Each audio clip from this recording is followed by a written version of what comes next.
E aí galera, tudo bem? A maioria de vocês já sabe que no inglês a gente utiliza o ED no fim da maioria dos verbos do inglês para significar passado, né? Verbos no pretérito. Infelizmente, o que atrapalha é que esse ED tem 3 pronúncias diferentes e hoje você vai aprender de vez a sensação de como pronunciar a palavra certa sem ter que aprender regras. De vez você vai aprender como pronunciar verbos no passado, mas primeiro temos que falar sobre um assunto da sua língua materna, a língua portuguesa. Quando você, como criança, estava aprendendo a falar, balbuciando as suas primeiras palavras, criança da língua portuguesa começa a ganhar a sensação que é para pronunciar verbos no passado como vi, comi, corri, fui, amei, ganhei, comecei. Esses sons de i, de comi e ei, de ganhei, começam a simplesmente significar passado na cabeça de criança. E é só depois que criança na escola aprende como escrever, seguindo a ortografia. Ei, i, querem dizer passado, e no inglês são os sons d e t. Para a criança aprendendo a balbuciar, falar as primeiras palavras de inglês, vai entender que significa passado, né? D ou t.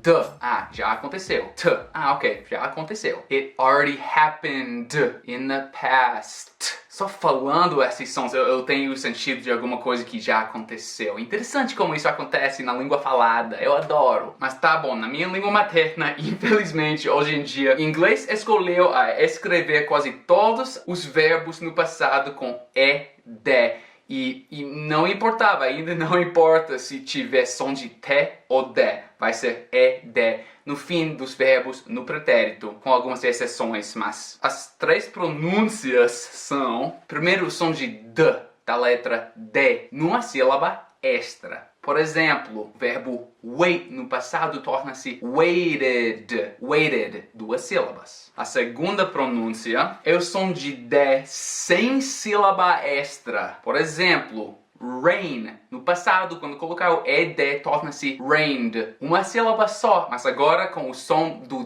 D aglutinado, né? Rained. Não é rained, não. Rained. E a terceira pronúncia é quando o ED tem o som de T, do T no fim. Por exemplo, kick.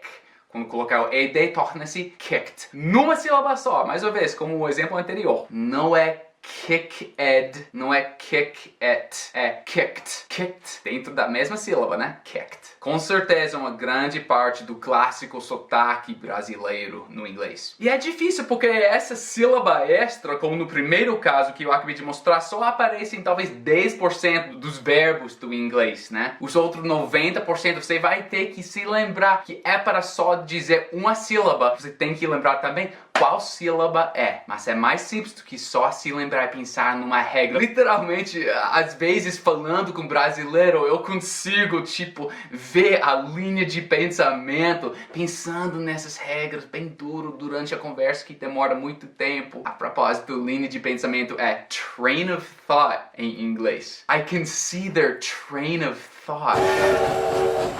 E existem regras sim, e vou explicar mais tarde no vídeo, mas vamos parar de pensar nessas regras por enquanto e só sentir. Vamos deixar os livros didáticos e só sentir, perceber como a sensação na boca está quando a gente está falando esses verbos no pretérito, no passado, no inglês. I'm gonna have to grab the whiteboard. Você já parou para pensar como são os sons das letras D e T no inglês, ou no português, né? Os sons D, T. Você já parou para sentir como está a boca, como a sensação D, T? Faça comigo. D, T.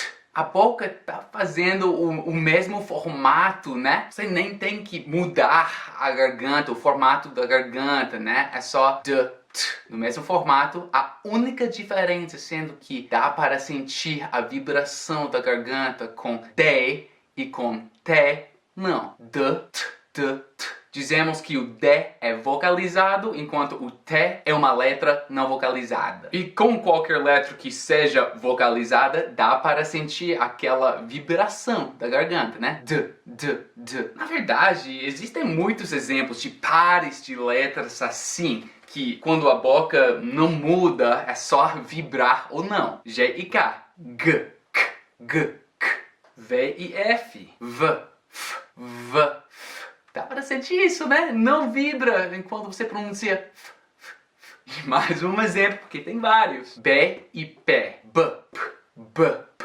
É mágico isso. Mas enfim, usando esse último exemplo de B e P como exemplo, eu quero que você realmente tente sentir a sensação dessas palavras na garganta. Robe, rope, robe, rope. Mais uma vez, o B está vibrado, vocalizado, o P não. Quando esses verbos ficam em forma de verbo, to rope, dá para ficar no passado e é só colocar um singelo D por causa de já ter o magic E, magic, no fim dessas palavras, desses verbos para começar. Então, opa, eu estava a ponto de pronunciar, mas antes de eu pronunciar, dá para adivinhar qual tem o som de D e qual tem o som de T no fim?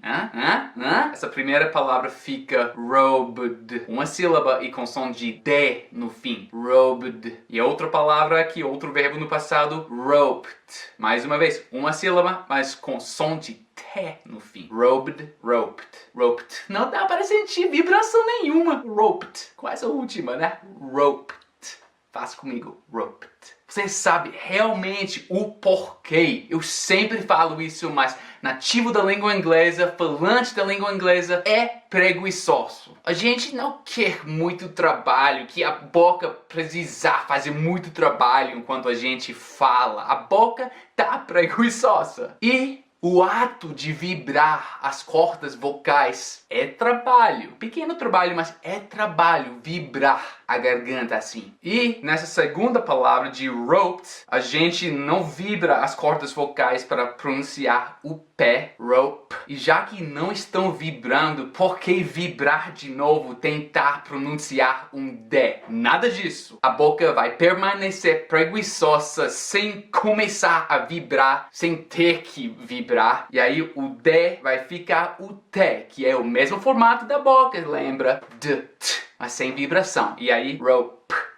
E é o caso oposto com a primeira palavra, o primeiro verbo no passado aqui, robed. Já que as cordas vocais já estão vibrando para o B, para pronunciar o B, B. Então, por que não continuar vibrando, né? Robed, já que estão vibrando. Faz sentido. E pode crer que essas regras de pronúncia não surgiram de nada. Tudo tem origem em algum lugar e aqui é só a boca não querendo fazer muito trabalho. A causa da pronúncia, né? Robed, robed. Nossa, muita vibração. Roped, roped, roped, roped, roped, roped, roped.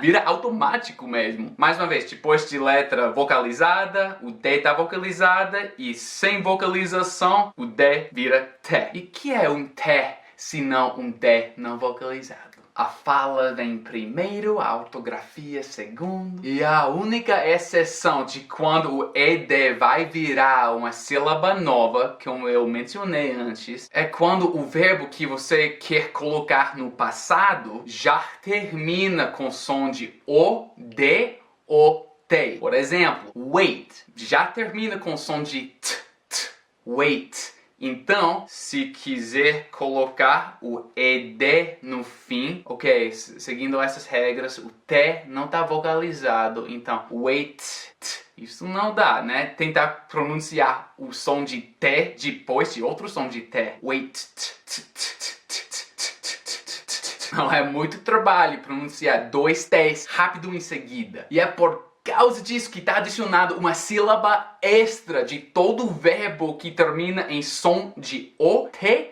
ou D. E esse ED sempre, nesses casos, nesses 10% dos casos, torna-se ed, sempre com som de D. Então, waited, waited, duas sílabas. Waited, waited, waited. Hate, torna-se hated, hated. Need, torna-se, dá para adivinhar, needed. Dois sons de Ds, em seguida, mas separado por uma vogal, né? Needed, needed. E por fim, decide, decide, torna-se decided, Decided. Decided. Então, é isso aí. É só sentir, né? É só curtir a vida e sentir a boca e o que tá fazendo. E se você ainda realmente deseja a regra, o processo, aqui está. Toda vez que você ver um verbo novo ou quiser pronunciar numa conversa, é para seguir essa linha de pensamento. This train of thought. Primeiro, você vai se perguntar, o verbo termina com som de D ou de T? Caso sim, o ED é uma sílaba extra com som de UD. Som de D no fim. UD. Exemplos são faded, rated, faded, rated. Caso o verbo não termine com esse som, você segue a segundo passo. Você vai se perguntar no segundo passo, o verbo termina com o som que não está vibrado na garganta? Isso pode ser o som de F, pode ser o som de S, ou também som de tipo ch ou sh. Caso sim, o ED não é sílaba extra e é somente o som de T aqui. Wished, checked, kissed, watched. Wished, checked, kissed, watched. Sem vibração nenhuma. Caso o verbo também não cabe aqui, é para mudar para o último passo. E no último passo, no terceiro passo, você sempre sabe que o verbo tem o som de D.